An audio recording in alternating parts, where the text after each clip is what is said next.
बता दें, प्रवेश वर्मा आज दोपहर में पदभार संभालेंगे। करीब 1 बजे का वक्त बताया जा रहा है, 1:15 का वक्त, जब दोपहर में वो अपनी जिम्मेदारी संभाल लेंगे। प्रवेश वर्मा, जिन्हें शिक्षा, पीडब्ल्यूडी विभाग और परिवहन विभाग की जिम्मेदारी मिली है, दोपहर 1:15 का वक्त बताया जा रहा है जब प्रवेश वर्मा पदभार संभालते हुए अपनी जिम्मेदारी लेते हुए नजर आएंगे।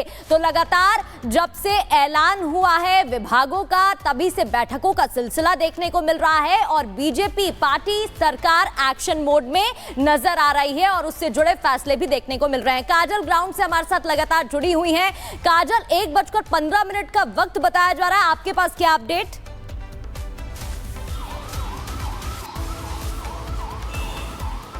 जी बिल्कुल प्रगति, मैं आपको बता दूं कि 1:15 पर अपने आवास से जो है सचिवालय पहुंचेंगे प्रवेश वर्मा और अपने पदभार को संभालेंगे, क्योंकि कल ही कैबिनेट डिसाइड हुआ है और आज जितने भी मंत्री हैं, जो 6 मंत्रियों को बनाया गया है, वो आज अपने अपने समय पर जाकर सचिवालय अपना पदभार संभालते हुए नजर आएंगे। और इस वक्त हमारी मौजूदगी है प्रवेश वर्मा के आवास पर ही, जहाँ पर इस वक्त आप देखेंगे तो सन्नाटा है जाहिर तौर पर, क्योंकि कल जिस तरीके से कैबिनेट उन्हें मिला और सभी मंत्रियों को जो कैबिनेट मिला और मुख्यमंत्री डिसाइड हुआ, तो सब बहुत एक्साइट थे और आज कहीं ना कहीं यहाँ पे सन्नाटा पसरा हुआ है। लेकिन 1:15 का वो टाइम होगा जब प्रवेश वर्मा सचिवालय पहुंचेंगे और अपना पदभार संभालते हुए नजर आएंगे। प्रगति बिल्कुल, और नजर बनाए रखिएगा, अपडेट आपसे लेते रहेंगे। लेकिन ये जो तस्वीरें हैं वो लगातार आपको दिखा रहे हैं, साथ ही जानकारी निकलकर सामने आ रही है कि 1:15 का वक्त दोपहर में होगा जब प्रवेश वर्मा अपनी जिम्मेदारी लेते हुए नजर आएंगे। पीडब्ल्यूडी विभाग, परिवहन विभाग उनके पास है, डिप्यूटी सीएम वो, और घर से जब निकलेंगे उस वक्त की तस्वीरें भी आपको दिखाएंगे। दोपहर का वक्त बताया जा रहा है।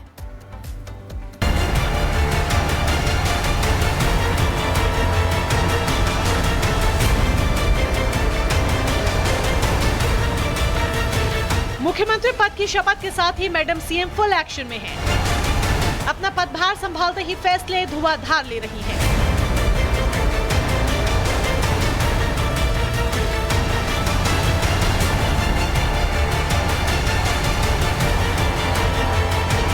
मंत्रियों को विभाग बांटने के साथ ही जनता से किए अपने वादों को पूरा करने में जुट गई हैं। मुख्यमंत्री रेखा गुप्ता अगले 100 दिनों का मास्टर प्लान तैयार कर चुकी हैं। कैबिनेट की पहली ही बैठक में 2 बड़े फैसले लेकर उन्होंने सबको चौंका भी दिया। इसकी पूरी जानकारी आपको दें, इससे पहले अरविंद केजरीवाल का एक बयान आपको सुनाते हैं, क्योंकि पूर्व सीएम के इस बयान का सीधा कनेक्शन सीएम रेखा की चुनौतियों और पहले ही बैठक में लिए अहम फैसलों से जुड़ा है। 2020 में मैंने कहा था हर घर में 24 घंटे पानी का इंतजाम करेंगे और साफ पानी का इंतजाम करेंगे। हमने कहा था यमुना साफ करेंगे। हमने कहा था दिल्ली की सड़कों को यूरोपियन स्टैंडर्ड का बनाएंगे। ये 3 गारंटी मैंने 2020 में दी थी। आज मैं सबके सामने कबूल कर रहा हूं कि ये 3 काम हम नहीं कर पाए पिछले 5 साल में। यमुना को साफ करना दिल्ली सरकार की कितनी बड़ी प्राथमिकता है, उसे इस तस्वीर से आंका जा सकता है, जब शपथ के साथ ही पूरा कैबिनेट यमुना घाट पर नजर आया। साथ ही दिल्ली सरकार ने अपनी चुनौतियों और दिल्ली वासियों के लिए किए गए वादों को अमली जामा पहनाना भी शुरू कर दिया है। कैग की रिपोर्ट्स 14 रिपोर्ट्स पेंडिंग हैं, जो कि पिछली सरकार ने टेबल नहीं की। पहला ही हाउस जो होगा उसमें उन रिपोर्ट्स को पेश किया जाएगा। दिल्ली कैबिनेट की पहली बैठक में 2 बड़े फैसले लिए गए। दिल्ली विधानसभा के पहले सत्र में कैग रिपोर्ट पेश की जाएगी। पहले ही बैठक में आयुष्मान योजना को मंजूरी भी दे दी। आयुष्मान योजना के तहत दिल्ली वालों को 10 लाख रुपए तक का मुफ्त इलाज की सुविधा मिलेगी, जिसे पहले केजरीवाल सरकार ने रोक रखा था। हालांकि आम आदमी पार्टी इससे भी एजेंडा ढूंढ रही है। प्रधानमंत्री जी ने आयुष्मान भारत पूरे देश में लागू है, लेकिन दिल्ली में नहीं करने दी थी। आज उसको लागू करने का प्रस्ताव कैबिनेट ने पास किया। दूसरा, जो कैग रिपोर्ट है 2022 से, जैसी 14 कैग रिपोर्ट रोक कर रखी थी। जो परफॉर्मेंस रिपोर्ट थी कैग की, उसमें स्पष्ट हो रहा था कि इसमें गड़बड़ियां हैं। खास तौर पर जो शराब, नीतीश के शराब की सप्लाई का मसला था, उसमें भी गड़बड़ियां पाई गई। दिल्ली की सभी महिलाएं इंतजार कर रही थी कि इस बैठक में 2500 रुपए प्रति माह की योजना पास होगी, लेकिन मुझे दुख है इस बात का कि सरकार बनने के पहले ही दिन भारतीय जनता पार्टी ने अपने वादे तोड़ने शुरू कर दिए। आतिशी का ये सवाल इसीलिए बड़ा है क्योंकि बीजेपी के चुनावी वादों में यमुना की सफाई के बाद 8 मार्च तक महिला लाभार्थियों को 2500 रुपए खाते में डालना अहम वादा था।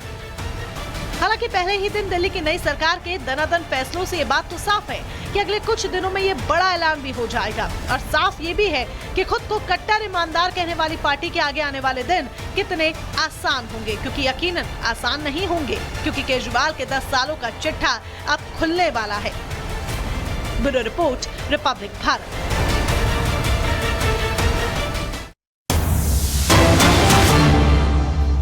दिल्ली में बीजेपी सरकार ने बड़ा फैसला ले लिया है। पूर्व सीएम मंत्रियों के निजी स्टाफ अब हटाए जाएंगे। बड़ी जानकारी मिल रही है। अधिकारियों को मूल विभाग में लौटने का आदेश दे दिया गया है। तो दिल्ली सरकार लगातार एक्शन में दिखाई दे रही है और पूर्व सीएम के मंत्रियों के साथ ही जो उनके निजी स्टाफ थे, जो पर्सनल स्टाफ थे, वो हटाए जाएंगे, क्योंकि ये जानकारी मिली थी कि बड़े पैमाने पर इस तरह की भर्तियां हुई थी पिछली सरकार में।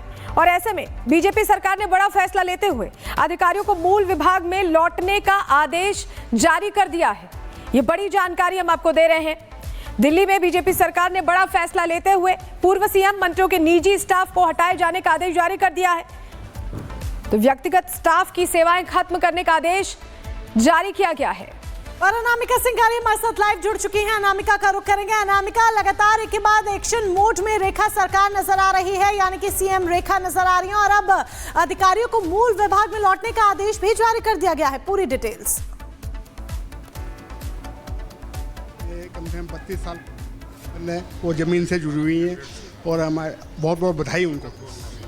देखिए, यहाँ पर जो लोग हैं वो अपनी खुशी जाहिर कर रहे हैं। दूर दूर से मिलने के लिए लोग यहाँ पर आए हुए थे और मुलाकात करने के बाद अब यहाँ से लोग वापस लौट भी रहे हैं। खुशी इस बात की है इन्हें कि इनके इलाके की जो नेता हैं उनको मुख्यमंत्री बनाया गया है, दिल्ली की कमान संभाल रही हैं।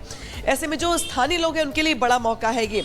हालांकि रेखा गुप्ता अब एक्शन मोड में है, चूंकि उनके ऊपर जिम्मेदारी पूरी दिल्ली की है, तो अब वो दिल्ली के अलग अलग कार्यक्रमों में, बैठकों में शामिल होंगी। अनामिका, बड़ा सवाल, एक और अपडेट और बड़ा सवाल ये कि जिस तरीके से अब जो पूर्व सीएम हैं, उनके मंत्रीगण हैं, उनके जो व्यक्तिगत स्टाफ थे, पर्सनल स्टाफ थे, उनकी सेवाएं भी अब खत्म कर दी गई हैं। यानी कि एक के बाद एक कदम उठाए जा रहे हैं। जितनी सारी पुरानी चीजें थी वो सब दूर कर कर, खत्म कर कर एक नया सारा स्टाफ और नई सारी चीजें देखने को मिलेंगी अब। देखिए, नई सरकार ने सत्ता संभालते ही, कामकाज संभालते ही जो पुराने स्टाफ के लोग थे, निजी स्टाफ दरअसल वो लोग होते हैं आमतौर पर जो एक लंबे समय तक काम करते हैं। अगर कोई निजी स्टाफ है जिसने 5 साल तक काम किया है आम आदमी पार्टी के नेताओं के साथ या विधायक के साथ या मंत्री के साथ, तो बेशक उनकी जो स्टाफ है बदल करके जो फ्रेश स्टाफ होंगे, जो नए स्टाफ होंगे, उनको यहाँ पर रखा जाएगा। यानी कि जो पुराना स्टाफ है उसकी छुट्टी करने के साथ ही जो नए लोग हैं उनकी नई तैनाती की जाएगी। और नए तरीके से, चूंकि इस बार बहुत सारे चेहरे ऐसे हैं विधायकों में जो नए चेहरे हैं, पहली बार मंत्री बने हैं, खुद रेखा गुप्ता पहली बार विधायक बनी, इसके बाद मुख्यमंत्री बनी, तो जो पुराने स्टाफ के लोग हैं उनको हटा करके जो नए स्टाफ हैं, चाहे ओएसडी हो, चाहे वो निजी सचिव हो, बाकी जो अलग अलग जिम्मेदारियां उनकी होती हैं दफ्तर में, उनको नए तरीके से अपॉइंट किया जा रहा है, ताकि एक तरीके से हर सरकार में से